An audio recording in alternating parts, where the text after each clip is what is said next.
Hi all.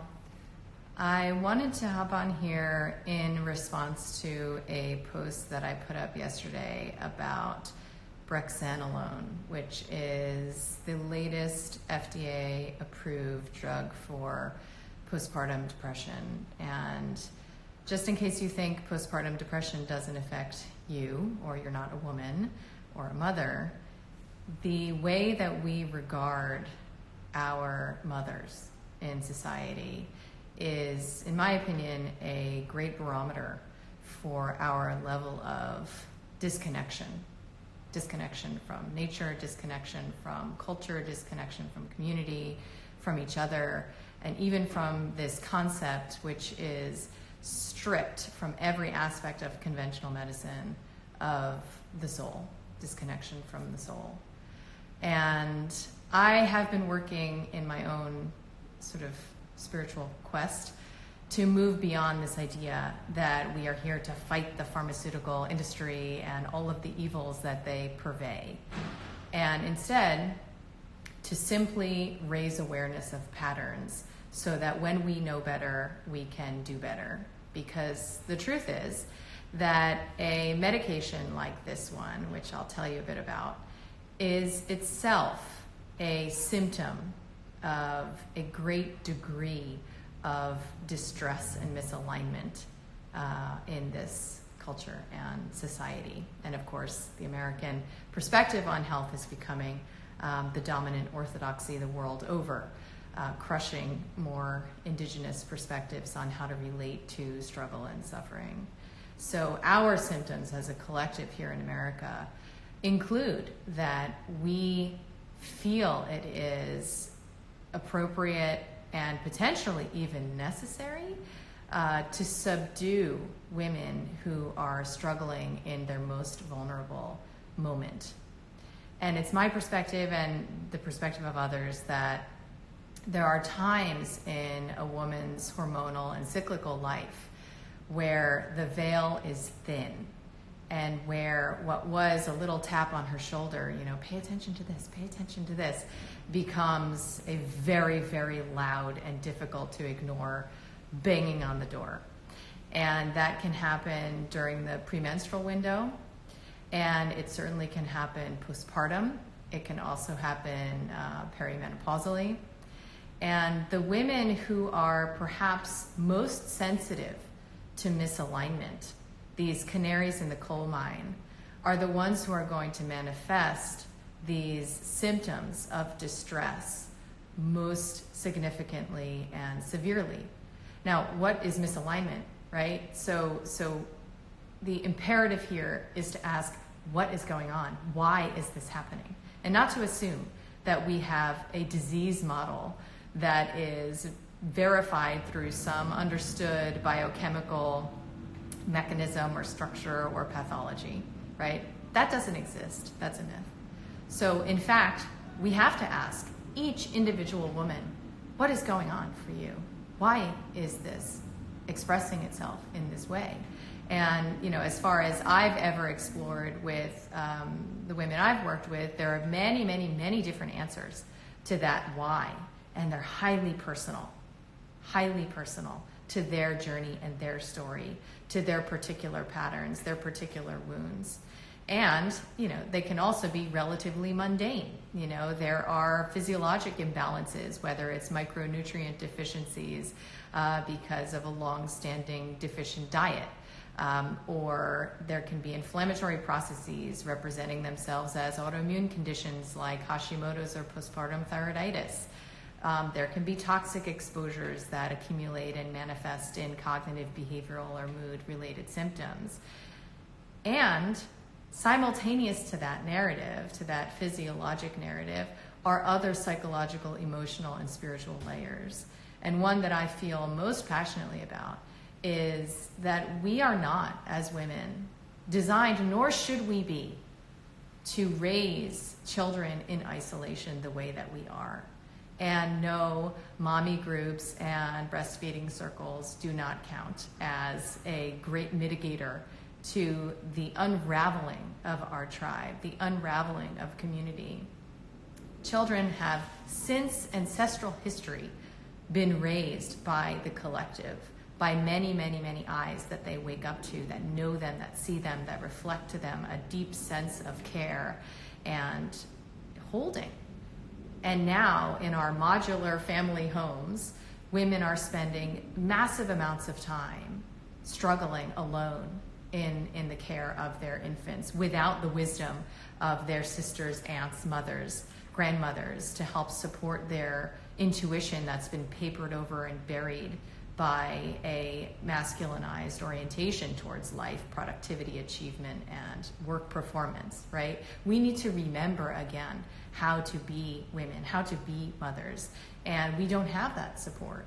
And instead, we are doing this by ourselves. And I think that if you reflect on human history, it makes a good amount of sense that it would be a great alarm signal, right, for a woman to ever be left alone with a baby. When in history, when in tribal history, would a woman ever, ever, ever be alone with a baby? Wouldn't that be a grave and significant, signal of danger?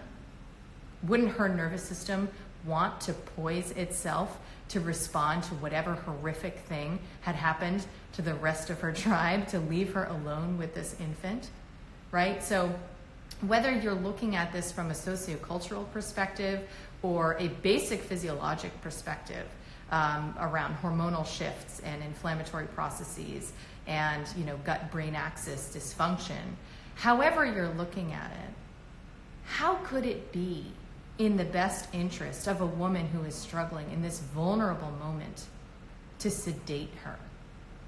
How?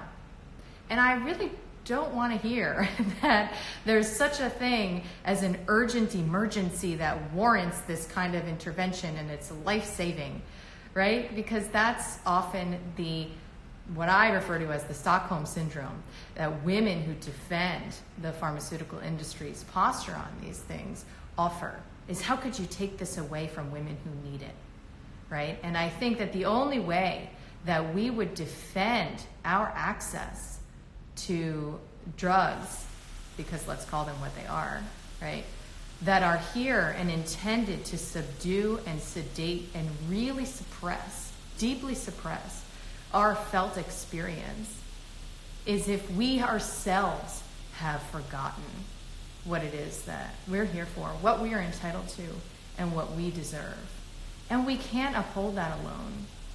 It's the rare woman who is strong enough to uphold that alone. We need the collective to uphold this for us.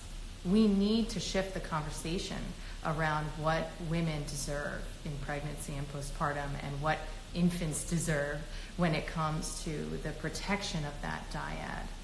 And so, in service of that, I think it's important to know what trained experts are now going to be recommending to women who are struggling with symptoms of, sleep change, mood change, energy and motivation change, maybe suicidal thoughts, maybe thoughts of harm. And there's actually quite an interesting perspective around why it is that women often experience thoughts of harming their baby, thoughts of harming themselves, intrusive thoughts as they're called. And it has nothing to do with any intention to do so, right? And in fact, if you know the media-making cases of women who have, in fact, gone on to harm their infants and babies, you will find that in every single one of those instances, those women were recently medicated with drugs that themselves induce altered states of consciousness that can lead to impulsive violence. There is, as far as I know, not a media-making exception to this, right?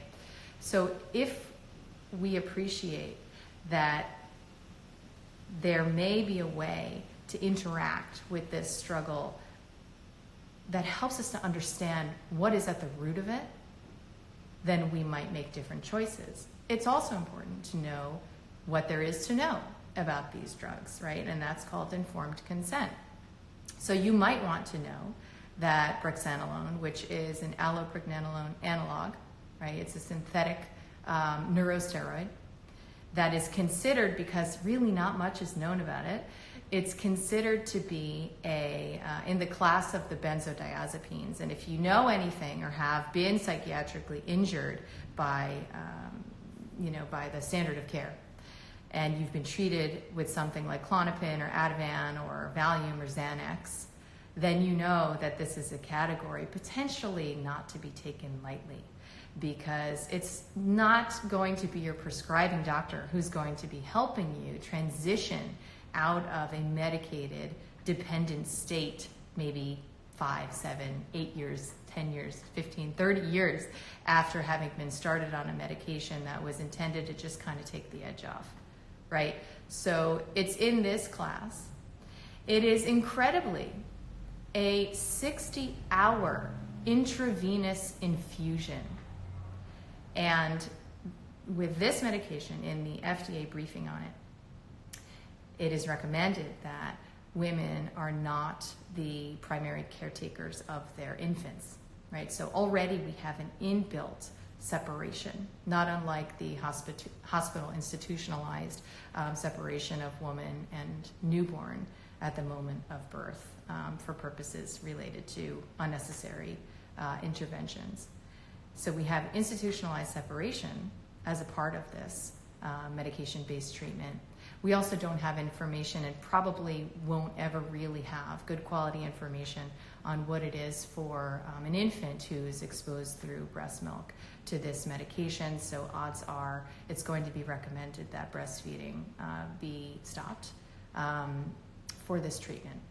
Okay, so we're separating the mom from her child. We're potentially recommending, that she consider cessation of breastfeeding. For what gain? Right, so do we have evidence that this is a life-saving intervention? Well, are you convinced by three randomized placebo-controlled trials, inclusive of 274 women, that separated from placebo at 60 hours only by 4 points on what's called the Hamilton scale? So whenever you're working with a sedative, you're going to have an artifact of impact and effect, right? And 4 points on the Hamilton scale, if you know anything about it, is not impressive. It's not even really, according to many, clinically significant. And what's fascinating is in the FDA briefing itself, this distinction, this separation from placebo itself disappears at 30 days, right? Where placebo actually has a more measured impact than the drug itself. So placebo comes up in efficacy and the drug sort of stays the same. And that is the basis, ladies and gentlemen, for this most recent recommendation. And if you don't know the backstory and you don't consider the cultural context of what it is to support a medication intervention like this, then you might think, well, why not, right? Women need help. And if anyone can relate to that, it's me, because I spent the better part of my conventional career as a psychiatrist medicating pregnant and breastfeeding women. That was my specialty as one of the first 300 reproductive psychiatrists in the world.